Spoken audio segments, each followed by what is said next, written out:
O meu vídeo sobre férias vai parecer muito uma grande reclamação, mas logo de cara eu já quero falar que eu jamais vou reclamar por estar de férias. As férias são uma bênção. Se eu não tivesse entrado de férias agora no fim do ano, eu estaria perdendo a cabeça agora, ok? Porém, imagina você funcionar só com uma rotina e ter a sua rotina toda pausada de uma hora para outra. E o mesmo acontece quando acaba as férias. Você se acostuma com uma coisa e aí de repente tudo começa de uma vez. Nesse momento, eu tô tentando fazer o meu melhor para poder descansar e me recuperar e fazer simplesmente o que der na minha telha, só que eu sinto a culpa de um workaholic por não estar sendo uma pessoa produtiva. Nessas férias eu fiz questão de não fazer nada por obrigação, fazer só o que eu quero, além do mínimo, né, que é cuidar de mim, cuidar da minha casa, etc. Então eu joguei o que eu quis jogar, dormi o quanto eu quis dormir, ainda estudei bastante porque eu quis, o que é uma coisa que não acontece há muito tempo, então foi maravilhoso. Mas é nesse horário solto de férias. Eu tenho me revirado muito na cama, sem dormir, sem conseguir parar de imaginar como é que vai ser pra voltar pra minha rotina normal. E isso é coisa assim, de dar pesadelo, de dar pânico, de dar chilique. Eu já ficava de mau humor no fim de semana, porque apesar de ser o tempo feito pra descansar, era onde quebrava a minha rotina, e aí eu ficava sem saber o que fazer. Então estou aqui de férias sem saber o que fazer. E eu fico tentando me preparar pra tudo. Eu já tenho 3 bolsinhas necessárias diferentes, preparadas pra variadas situações que eu já tô prevendo que eu posso passar na rua, sabe? E as minhas atividades só voltam no meio pro fim de fevereiro. E por enquanto, esse é o único jeito que eu tenho de lidar com isso. E eu não acho que é tão saudável assim, porque eu tô perdendo meu tempo simulando na minha cabeça todas as possibilidades que podem acontecer quando eu sair na rua. Então, gasta muita energia, sabe? Amaciar os sapatos em casa, com medo de ficar com dor no pé na rua, treinar maquiagem, testar quanto tempo ela vai durar na minha cara, contar quantas horas eu fico sem fome entre uma refeição e outra e qual comida que eu preciso comer pra ficar mais tempo sem ficar com fome, qual shampoo eu preciso usar pra poder ficar o máximo de tempo sem precisar lavar o cabelo de novo, qual banco do ônibus eu preciso sentar pra não ter problema pra descer do ônibus caso o ônibus esteja cheio, porque isso me dá muita ansiedade. O que levar na mochila em caso de enjoo, porque eu tenho muito enjoo dentro de ônibus e de carro. E uma infinidade de coisas que me preocupam. Agora, eu sempre escrevo esses textos imaginando ou que outra pessoa que é que nem eu vai estar lendo ou assistindo e vai sentir uma identificação, ou imaginando que alguém que a princípio não consegue me compreender pode assistir, me compreender e compreender outras pessoas que são parecidas comigo. Então eu não posso simplesmente fazer esse desabafo, jogar ele na internet e falar: meu Deus, eu odeio estar de férias e eu odeio minha vida e acabou. Não, vamos lá, vamos pensar num jeito de lidar com isso, porque a gente precisa pensar juntos numa solução, né? E eu não tô fazendo psicólogo, mas eu deveria, e eu tenho certeza que isso ia me ajudar muito nesse momento agora. Eu acho que o principal dessa situação toda, que eu ainda não tô fazendo completamente, é aceitar que eu sou assim. Aceitar que eu preciso de preparação, que eu preciso me adaptar nas minhas situações, ao invés de vir pela perspectiva de que simplesmente eu preciso mudar o meu comportamento. Eu mudei meu comportamento a minha vida inteira. Essa foi a minha estratégia de sempre. E isso cansa, isso causa burnout, isso causa depressão, isso causa muitas coisas. Sabe, isso me deixa doente. Então, vamos tentar pela outra perspectiva. Um ponto importante: conhecer as minhas necessidades. Eu me desconcentro quando eu tô com fome, quando eu tô com sede, quando eu tô com frio, quando eu tô com calor, quando tem um barulho, com qualquer coisa. Isso vale pra todo mundo. Eu tenho certeza que a maioria não consegue prestar atenção em nada quando tá com fome. Então, antes de achar uma solução que é feita de mim pra mim, adaptada pra mim, eu precisei passar pelo processo de aceitar que ter as minhas coisas me deixa mais tranquila. Porque o que eu faço?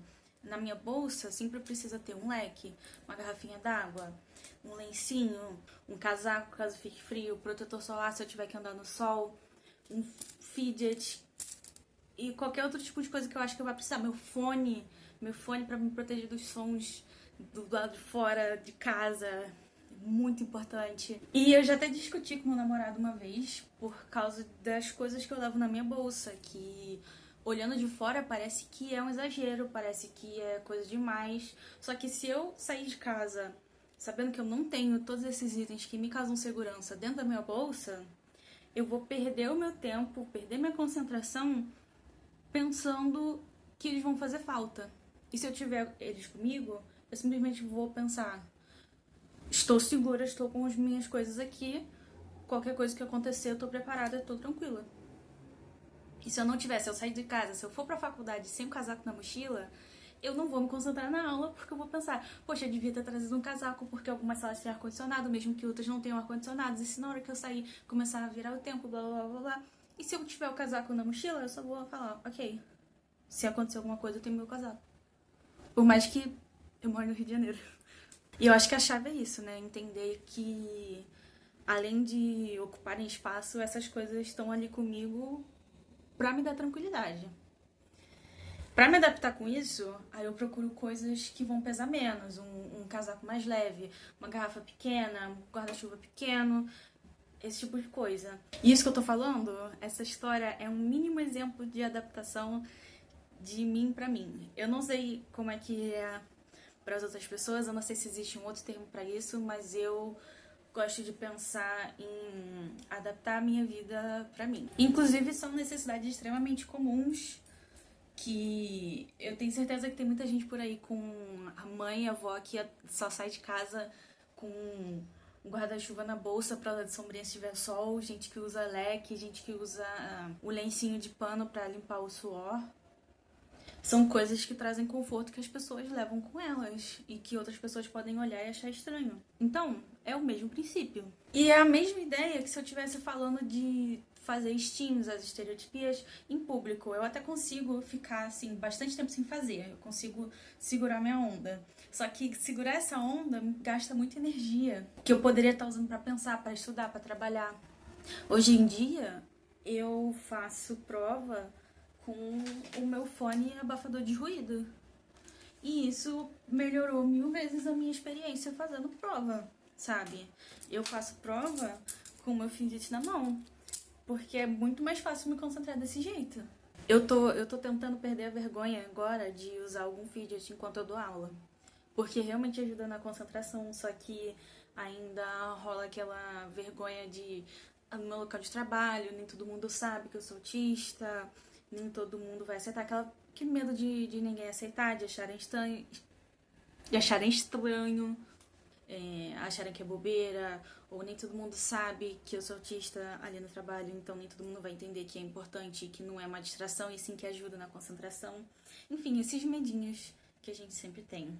O outro ponto importante que eu queria falar é sobre a gente compreender a si mesmo, né? Uma coisa que me afeta muito, que eu sempre falo sobre mim, é o pensamento em preto e branco. Então, nos momentos de adaptação, eu tenho uma dificuldade muito grande em aceitar que eu tenho um momento de adaptação. Primeiro dia de aula, passo mal, choro, tenho alguma coisa, eu começo a achar que eu não vou conseguir fazer nada. E isso já me levou a muitas situações em que eu entrei em várias faculdades e não terminei elas e abandonei. E a faculdade que eu tô fazendo agora é o quê? Número 4, número 5 que eu tô tentando.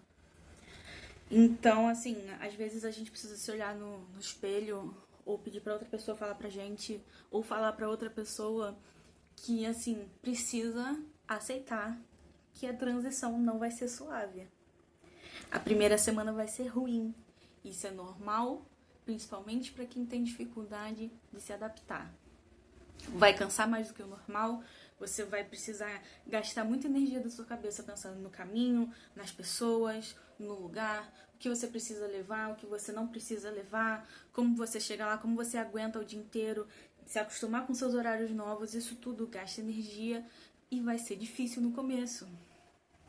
Eu tô passando o tempo das minhas férias tentando me preparar para evitar, como se eu pudesse evitar o baque de voltar pra rotina, só que não tem como, porque o meu corpo se acostumou com 1 mês, 2 meses de ficar em casa. E eu tenho que aceitar que não vai ser uma experiência maravilhosa, conto de fadas, as primeiras semanas e eu vou ter que aceitar que de primeira eu vou ficar de mau humor de manhã porque tá complicado ajeitar o meu horário de sono nas férias. Especialmente aceitar que essa dificuldade inicial não vai ser o fim do mundo. Essa é a chave. A dificuldade inicial não vai ser o fim do mundo. Se você, que nem eu, que tem pensamento preto e branco, que é perfeccionista, que quer fazer tudo certo, que começa uma coisa e não é perfeito, e aí você acha que o mundo vai acabar, não vai acabar. Aceita que não vai ser perfeito, sabe? Não é o fim do mundo. Enfim, esses são os meus pensamentos sobre o fim de férias, sobre sair de casa, sobre mudanças em geral. E eu acho que fazer esse vídeo vai me ajudar a colocar em prática os meus próprios conselhos. E quem sabe eu não internalizo essas ideias e quem sabe ajuda alguém parecido comigo.